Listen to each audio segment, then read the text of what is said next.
আহ, আমাদের মাঝে এক মাস্তান ভাই, সে দেশ নিয়ে কথা বলবে। মাস্তান ভাই, আপনি দেশ নিয়ে কথা বলেন। দেশটা হঠাৎ করে হয়ে গেল যে আমাদের দেশ, আসলে কি আমাদের দেশ রয়েছে? যা মানুষ মরে যাচ্ছে, চলে যাচ্ছে, দেশ কি আমাদের দেশ রয়েছে যা ভেঙে চুরে তছনছ হয়ে যাচ্ছে? দর্শক, আমরা দেখতে পাচ্ছি যে একের থেকে সন চলে গেল, যা মানুষ এখনো পরিবর্তন হয়নি, যা রোডঘাট আমরা দেখতে পাচ্ছি। দর্শক, আমরা জানতে চাই যে এটা আসল কারণটা কি, যা আমরা দর্শকের মন অথবা পেয়েছি অথবা পাইনি, সারা বিশ্বে জুড়ে আমরা ছড়িয়ে দিয়েছি।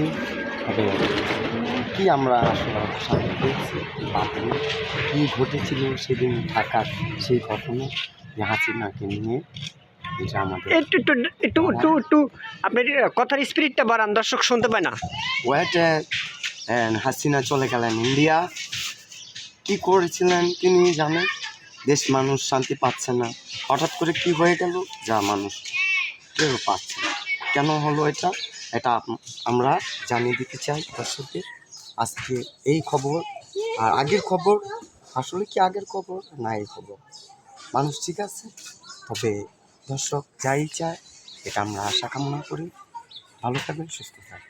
এখন যে আপনি যে এই শীতের ভিতরে যে এই জ্যাকেটটা যে আপনি যে গায়ে দিয়ে রাখছেন, এটা কি ঠিক করছেন? এটা একটু খোলেন। না, এটা খোলা যাবে না দর্শক, এটা বিদেশি, হ্যাঁ, এটা বাইরে থেকে আনা হয়েছে। এখন কি শীত আছে? এখন এখন রোদ এখনো কম পড়েছে, যা আমরা শীতের তাপমাত্রা একদমই আরো 2 মাস বাকি আছে শীতের তাপমাত্রা। আচ্ছা আচ্ছা, দর্শক অনেক কিছু বুঝতে পারছেন বাইরে থেকে। ধন্যবাদ। পরে আবার বলবো।